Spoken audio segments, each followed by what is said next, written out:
پھر رسول اللہ صلی اللہ علیہ وسلم اپنے سبز دستے میں تشریف لائے۔ آپ مہاجرین اور انصار کے درمیان میں تھے، یہاں صرف لوہے کی بار دکھائی پڑ رہی تھی۔ ابو سفیان نے کہا، سبحان اللہ، عباس یہ کون لوگ ہیں؟ سیدنا عباس رضی اللہ عنہ نے کہا، یہ انصار اور مہاجرین کے ساتھ رسول اللہ صلی اللہ علیہ وسلم ہیں۔ ابو سفیان بولے، بھلا ان سے محاذ آرائی کی کسے طاقت ہے؟ تمہارے بھتیجے کی بادشاہت تو بہت زبردست ہو گئی ہے۔ سیدنا عباس رضی اللہ عنہ نے کہا، یہ بادشاہت نہیں، نبوت ہے۔ ابو سفیان بولے، آپ ٹھیک کہتے ہیں۔ پھر انہوں نے رسول اللہ صلی اللہ علیہ وسلم کو سیدنا سعد رضی اللہ عنہ کی بات بتائی۔ آپ نے فرمایا، سعد نے غلط کہا، آج کعبے کی تعظیم کا دن ہے، آج کعبے کو غلاف پہنایا جائے گا۔ پھر آپ نے پرچم سیدنا سعد رضی اللہ عنہ کے ہاتھ سے لے کر ان کے صاحبزادے قیس کے حوالے کر دیا۔ جب رسول اللہ صلی اللہ علیہ وسلم ذی طوا پہنچے تو میسرہ کے سالار سیدنا خالد بن ولید رضی اللہ عنہ کو حکم دیا کہ وہ قدا کے راستے مکہ میں زیرین حصے سے داخل ہوں اور کوئی آڑے آئے تو اسے کاٹ کر رکھ دیں، یہاں تک کہ صفا پر آپ سے آ ملیں۔ نبی صلی اللہ علیہ وسلم نے میمنہ کے قائد اور علمبردار سیدنا زبیر کو حکم دیا کہ وہ قدا کے راستے بالائی حصے میں داخل ہوں اور ہجون میں آپ کا پرچم گاڑ دیں، نیز رسول اللہ صلی اللہ علیہ وسلم کی آمد تک وہیں ٹھہرے رہیں، جبکہ پیادہ اور بے ہتھیار لوگوں کے قائد سیدنا ابو عبیدہ رضی اللہ عنہ کو حکم دیا کہ وہ بطن وادی کا راستہ پکڑیں اور مکے میں رسول اللہ صلی اللہ علیہ وسلم سے آگے اتریں۔ اس موقع پر قریش نے کچھ اوباشوں کو خندمہ میں جمع کیا، کہا کہ اگر انہیں کچھ کامیابی ہوئی تو ان کے ساتھ رہیں گے، ورنہ جو کچھ مطالبہ کیا جائے گا منظور کر لیں گے۔ جب خالد بن ولید رضی اللہ عنہ ان کے پاس سے گزرے تو ایک معمولی سی جھڑپ نے ان کے 12 آدمیوں کو کاٹ ڈالا اور باقی بھاگ کھڑے ہوئے۔ اس کے بعد سیدنا خالد بن ولید رضی اللہ عنہ مکے کے گلی کوچوں کو رونتے ہوئے کوہ صفا پر رسول اللہ صلی اللہ علیہ وسلم سے جا ملے، البتہ ان کے دستے کے 2 آدمی بھٹک کر لشکر سے بچھڑ گئے اور شہید کر دیے گئے۔ ادھر سیدنا زبیر رضی اللہ عنہ نے ہجون میں مسجد فتح کے پاس جھنڈا گاڑا اور ایک خیمہ نصب کیا، اس میں ام سلمہ اور سیدہ میمونہ رضی اللہ عنہما نے قیام کیا اور وہیں ٹھہری رہیں، یہاں تک کہ رسول اللہ صلی اللہ علیہ وسلم تشریف لے آئے، تھوڑی دیر آرام فرمایا، پھر آگے بڑھے۔ اس وقت ابو بکر صدیق رضی اللہ عنہ آپ کے ساتھ تھے اور باتیں کر رہے تھے۔ پھر آپ سورہ فتح کی تلاوت کرتے ہوئے مہاجرین اور انصار کے جلوہ میں مسجد حرام کے اندر داخل ہوئے، حجر اسود کو چوما، بیت اللہ کا طواف کیا۔ آپ حالت احرام میں نہیں تھے، اس وقت بیت اللہ کے گرد 360 بت تھے۔ آپ صلی اللہ علیہ وسلم ایک لکڑی سے ان بتوں کو کچوکے لگاتے جا رہے تھے اور فرماتے جاتے تھے، جاء الحق وزهق الباطل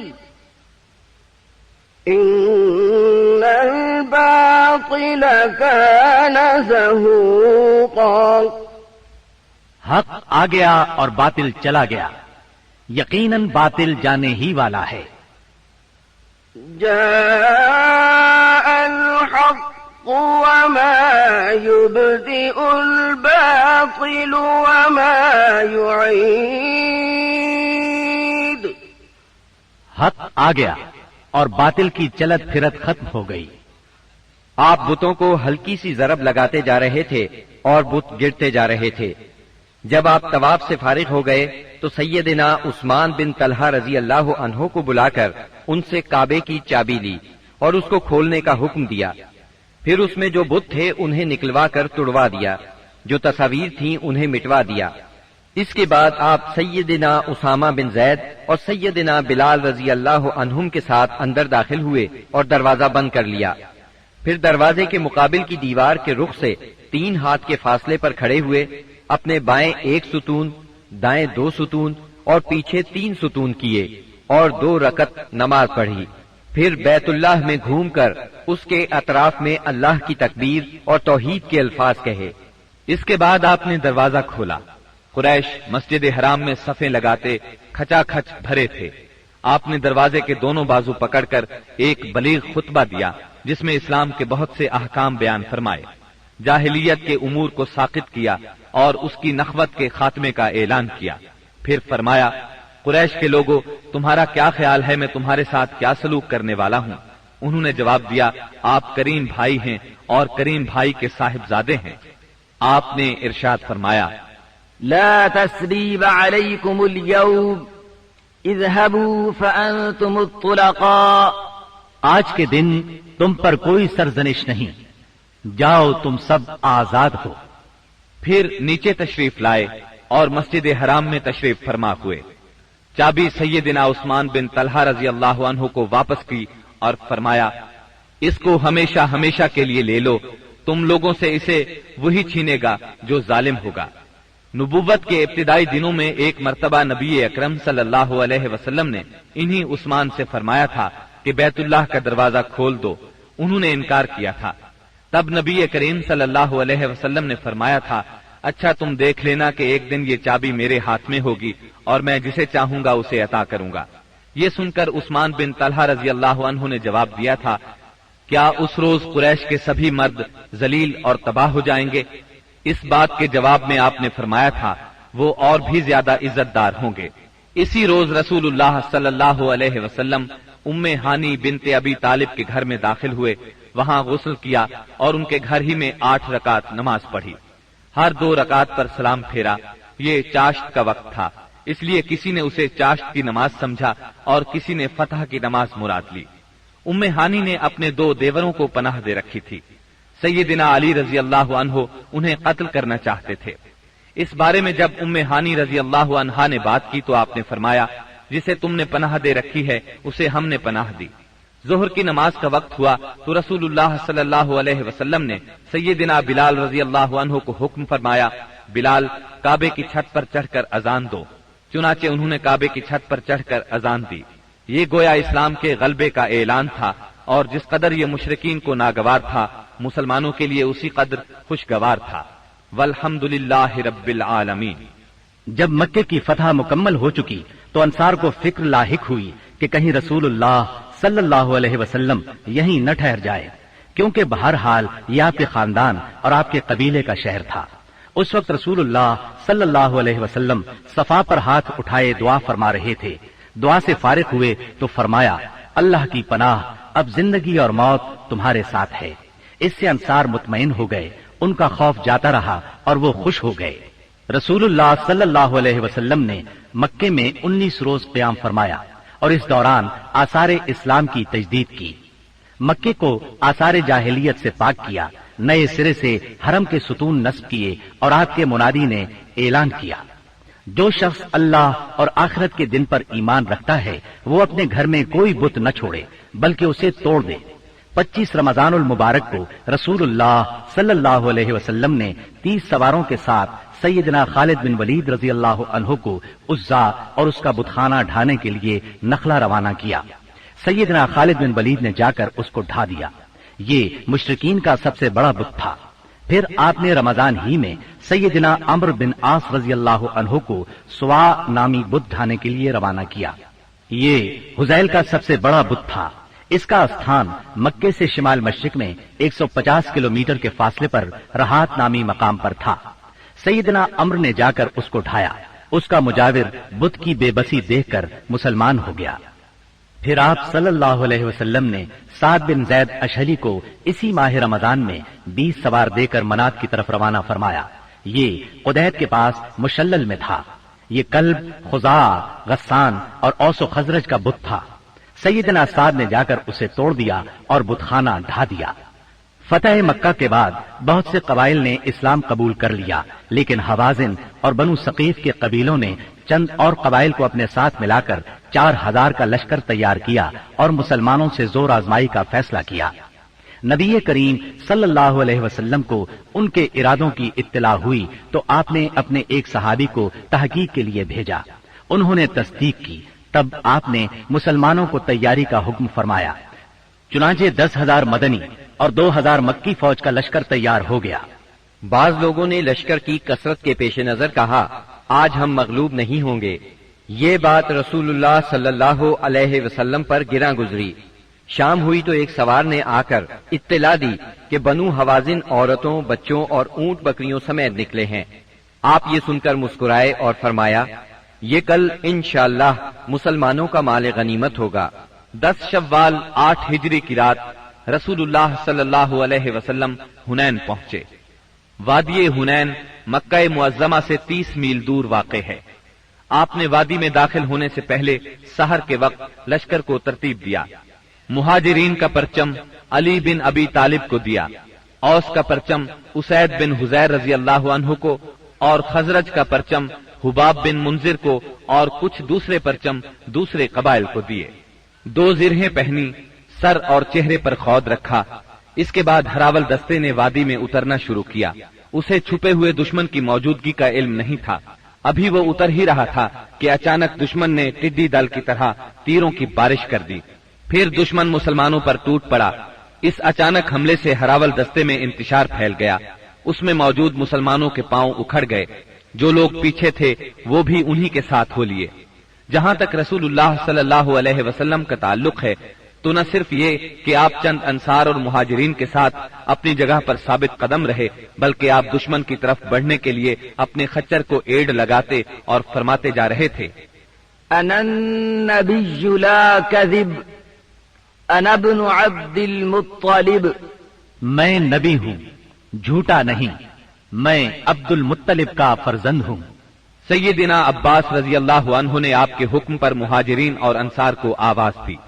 یہ آواز سنتے ہی ہر طرف سے مسلمان رسول اللہ صلی اللہ علیہ وسلم کے گرد جمع ہونے لگے، اور اللہ نے اپنے رسول اور مسلمانوں پر سکینت طاری کر دی اور ان دیکھا لشکر اتارا۔ چنانچہ مسلمانوں نے پلٹ کر حملہ کر دیا اور دھواں دار جنگ شروع ہو گئی۔ ایسے میں اللہ کے رسول صلی اللہ علیہ وسلم نے فرمایا، اب چولہا گرم ہو گیا ہے۔ پھر آپ نے ایک مٹھی میں مٹی لے کر ان کے چہروں پر ماری اور فرمایا، شاہت الوجوہ، چہرے بگڑ جائیں۔ اس مٹی سے ان کی آنکھیں بھر گئیں۔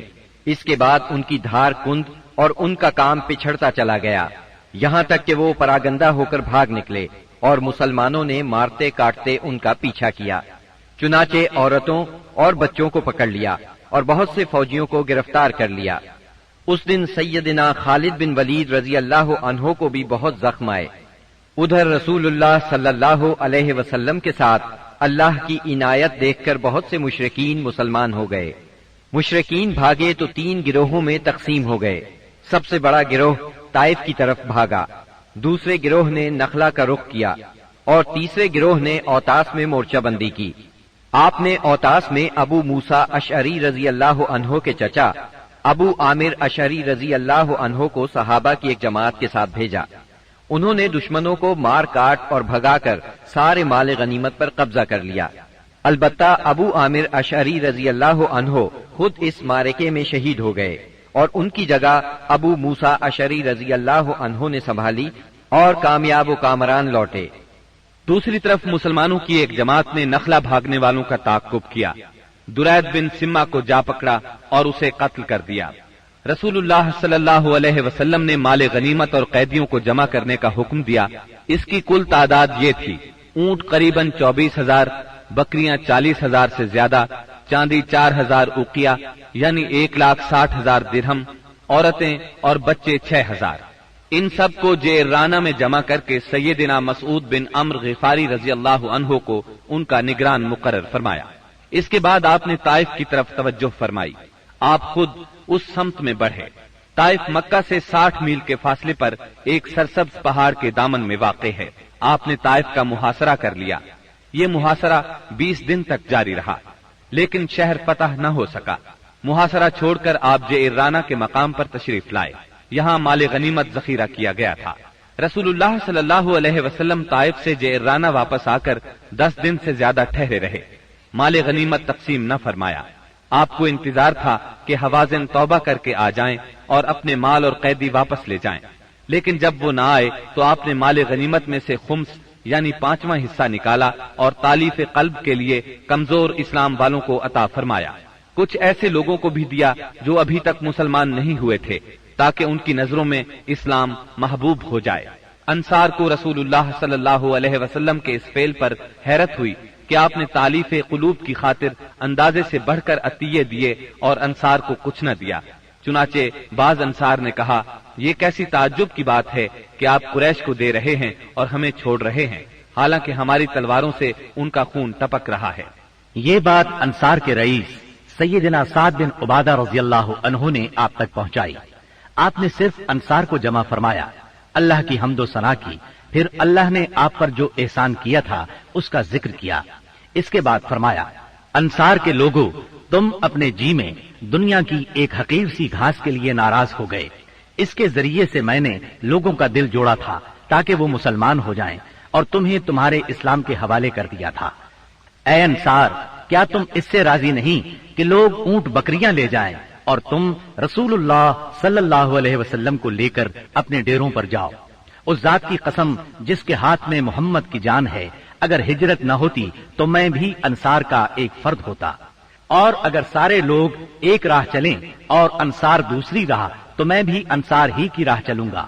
اے اللہ، انصار پر رحم فرما، انصار کے بیٹوں پر رحم فرما اور انصار کے پوتوں پر رحم فرما۔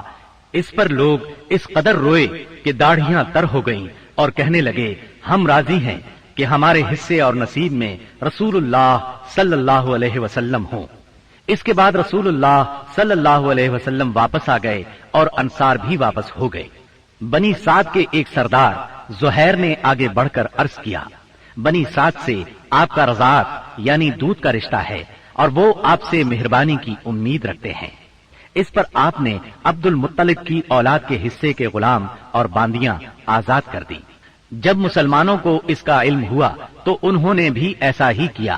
اس طرح 6000 قیدیوں کو رہائی مل گئی۔ مال غنیمت کی تقسیم سے فارغ ہو کر رسول اللہ صلی اللہ علیہ وسلم نے عمرے کا احرام باندھا۔ یہی عمرہ جعرانہ ہے۔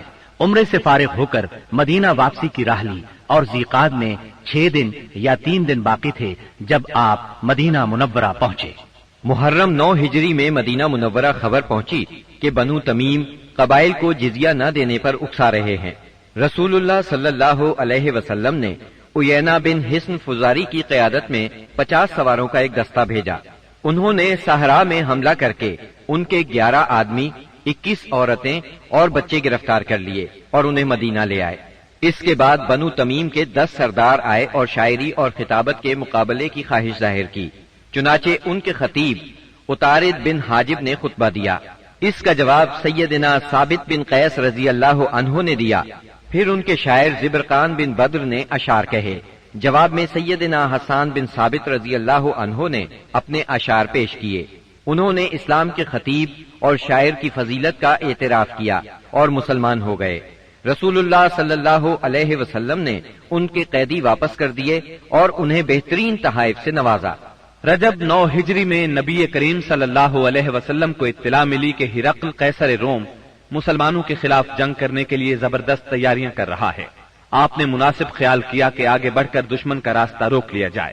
چنانچہ آپ نے مجاہدین کو تیاری کا حکم دیا اور اپنے حلیف قبائل سے مدد بھی طلب فرمائی۔ منافقوں نے مسلمانوں کو یہ کہہ کر بہکانا شروع کیا کہ اس جنگ میں جانا موت کو دعوت دینا ہے، کیونکہ یہ اعراب کی جنگ نہیں بلکہ قیصر روم کی فوج کا مقابلہ ہے۔ رسول اللہ صلی اللہ علیہ وسلم نے مالداروں کو غریب لوگوں کی تیاری میں مدد دینے کی ترغیب دی۔ مالدار حضرات سے جو کچھ ہو سکا لے آئے۔ سب سے پہلے سیدنا ابو بکر صدیق رضی اللہ عنہ اپنا سارا مال لے آئے۔ یہ 4000 درہم تھے۔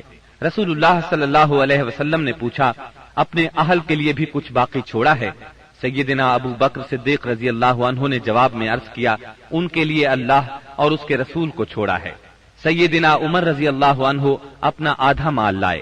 سیدنا عثمان بن عفان رضی اللہ عنہ کے متعلق کہا جاتا ہے کہ انہوں نے 10,000 دینار، پالان اور کجاوے سمیت 300 اونٹ اور 50 گھوڑے دیے۔ اس پر نبی کریم صلی اللہ علیہ وسلم نے ان کے بارے میں فرمایا، آج کے بعد عثمان جو بھی کریں انہیں نقصان نہیں ہوگا۔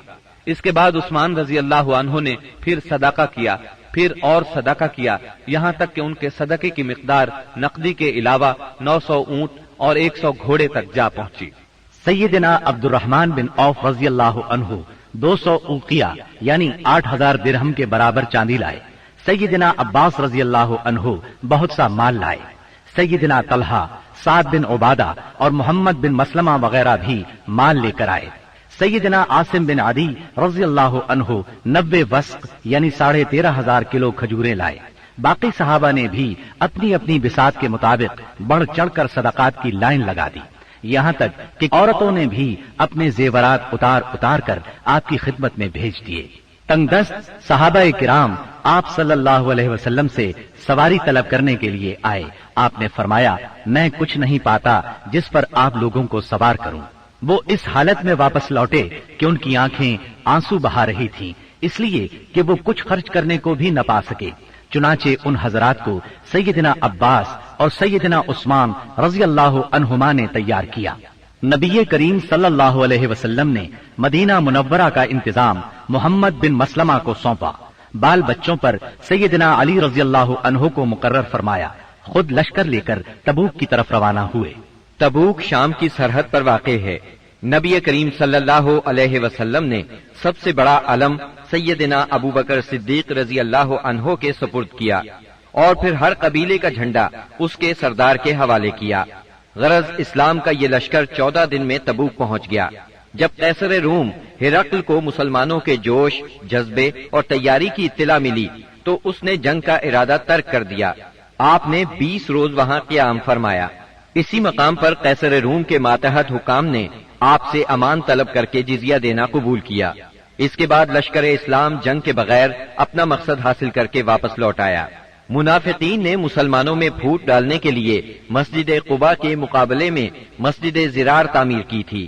جب نبی صلی اللہ علیہ وسلم غزوہ تبوک کے لیے جانے لگے تو منافقین نے اس مسجد میں نماز پڑھنے کی خواہش کی۔ آپ نے انہیں جواب دیا کہ واپسی پر پڑھاؤں گا۔ واپسی کی خبر پا کر یہ لوگ آگے بڑھے تاکہ رسول اللہ صلی اللہ علیہ وسلم مسجد زرار میں نماز ادا فرمائیں۔ اس وقت اللہ تعالیٰ نے وحی نازل فرمائی اور اپنے رسول کو مسجد زرار کی حقیقت سے آگاہ فرمایا۔ یہ ذکر سورہ توبہ کی آیات 107 اور 108 میں آیا ہے۔ وحی آنے پر رسول اللہ صلی اللہ علیہ وسلم نے منافقین کی تعمیر کردہ مسجد کو گروا دیا، اس کا تمام سامان جلوا دیا۔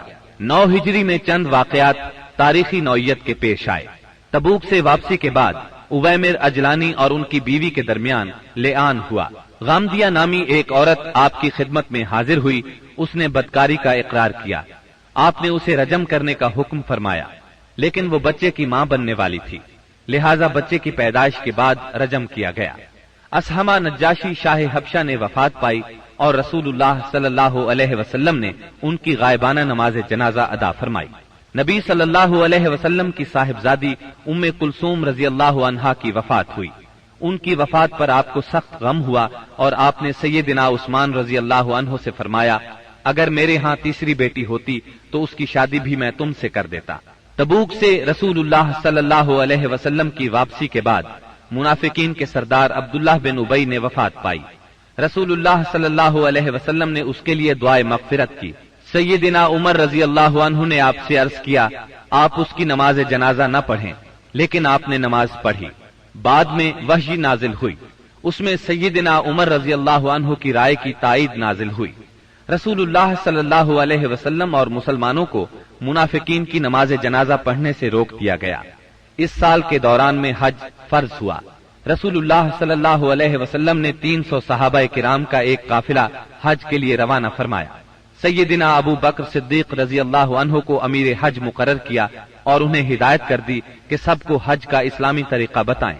سیدنا ابو بکر صدیق رضی اللہ عنہ کی روانگی کے بعد سورہ برات یعنی سورہ توبہ کی ابتدائی آیات نازل ہوئیں، جس میں ان تمام مشرکین سے عہد توڑنے کا حکم تھا جنہوں نے اپنے عہد کی پاسداری نہیں کی تھی، اور ان کو اور ان لوگوں کو جن کا سرے سے کوئی عہد ہی نہیں تھا 4 مہینے کی مہلت دی گئی تھی کہ اس دوران میں جس طرح چاہیں زمین میں گھوم پھر لیں، تاکہ انہیں معلوم ہو جائے کہ وہ اللہ کو بے بس نہیں کر سکتے، اور یہ کہ اللہ کافروں کو رسوا کر کے رہے گا۔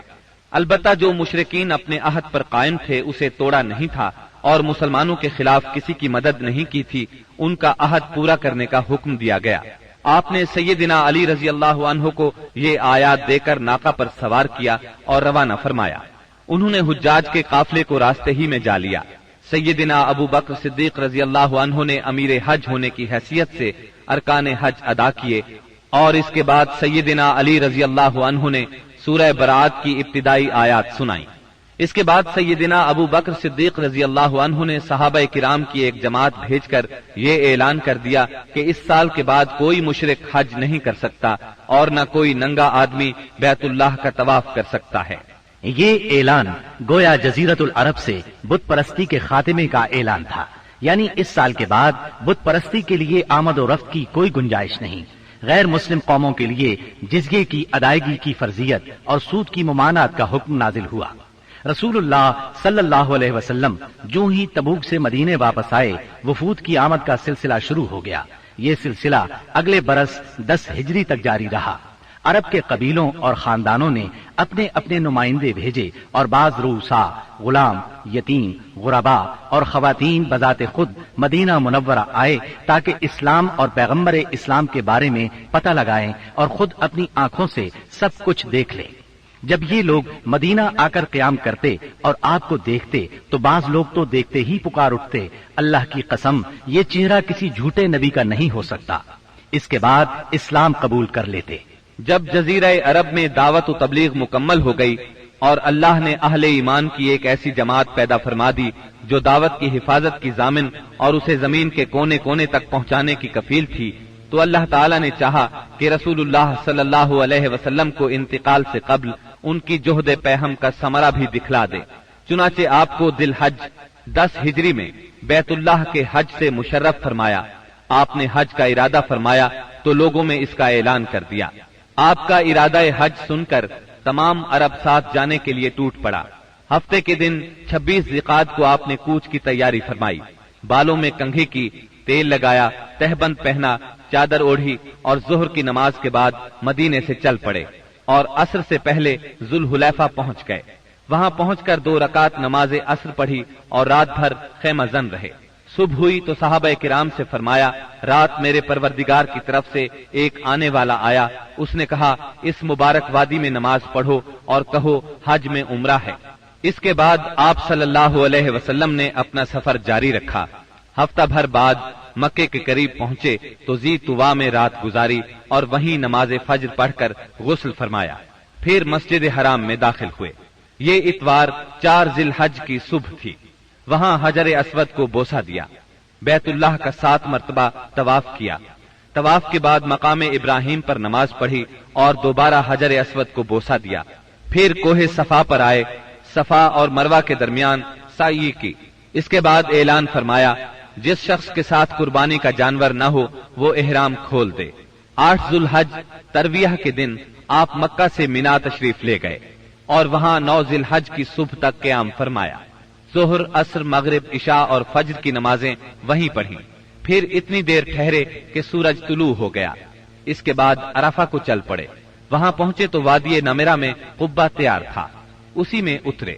جب سورج ڈھل گیا تو آپ کے حکم سے آپ کی اونٹنی قصواء پر کجاوا کسا گیا اور آپ بطن وادی میں تشریف لے گئے۔ اس وقت آپ کے گرد 1,24,000 یا 1,44,000 انسانوں کا سمندر ٹھاٹھیں مار رہا تھا۔ آپ نے ان کے درمیان ایک جامع خطبہ ارشاد فرمایا۔ جو لوگ خطبے کے جملوں کو سن رہے تھے وہ دوسروں تک پہنچا رہے تھے اور سنانے کے لیے بلند آواز سے دوہرا رہے تھے۔ آپ صلی اللہ علیہ وسلم نے ارشاد فرمایا، جو لوگ یہاں موجود نہیں ہیں ان کو سننے والے یہ پیغام پہنچا دیں۔ نبی کریم صلی اللہ علیہ وسلم نے اپنے اس خطبے میں ارشاد فرمایا، لوگو میری باتوں کو غور سے سنو، کیونکہ میں نہیں جانتا شاید اس سال کے بعد اس مقام پر میں تم سے کبھی نہ مل سکوں۔ لوگو جیسا کہ یہ دن، یہ مہینہ اور یہ شہر مکہ حرمت والا ہے، اسی طرح ایک دوسرے کے جان و مال تم پر حرام ہے۔ سن لو، جاہلیت کی ہر چیز میرے پاؤں تلے روند دی گئی، جاہلیت کے خون بھی ختم کر دیے گئے، اور ہمارے خون میں سے پہلا خون ربیعہ بن حارث کے بیٹے کا خون ہے، میں اس کو ختم کر رہا ہوں۔ یہ بچہ بنو سعد میں دودھ پی رہا تھا کہ انہی ایام میں قبیلہ بنو حذیل نے اسے قتل کر دیا، اور جاہلیت کا سود ختم کر دیا گیا، اور ہمارے سود میں سے پہلا سود عباس بن عبد المطلب کا ہے، میں اس کو ختم کر رہا ہوں۔ اب یہ سارے کا سارا سود ختم ہے۔ اے لوگو، عورتوں کا تم پر حق ہے جیسا کہ تمہارا ان پر حق ہے۔ عورتوں کے ساتھ بھلائی کرو، تمہیں بہت جلد اللہ کے سامنے حاضر ہونا ہے اور وہ تم سے تمہارے اعمال کے بارے میں سوال فرمائے گا۔ خبردار خبردار، میرے بعد گمراہ نہ ہو جانا۔ لوگو، نہ تو میرے بعد کوئی پیغمبر ہے، نہ کوئی اور امت ہی پیدا ہونے والی ہے۔ خوب سن لو، اپنے پروردگار کی عبادت کرنا، پنجگانہ نماز ادا کرنا، رمضان کے روزے رکھنا، اپنے مالوں کی زکات دینا۔ تمام مسلمان محکوم ہوں یا آزاد، یکساں ذمہ داریاں اور حقوق رکھتے ہیں۔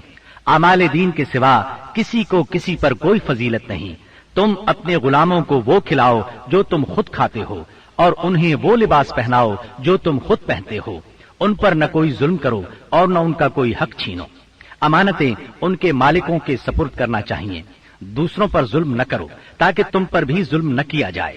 سود حرام ہے۔ شیطان اس سرزمین میں اپنی پرستش سے مایوس ہو گیا ہے، لیکن یہ ہوگا کہ اس کی اطاعت چھوٹے چھوٹے امور میں کی جائے گی، لہذا تم شیطان کی اطاعت سے بچو۔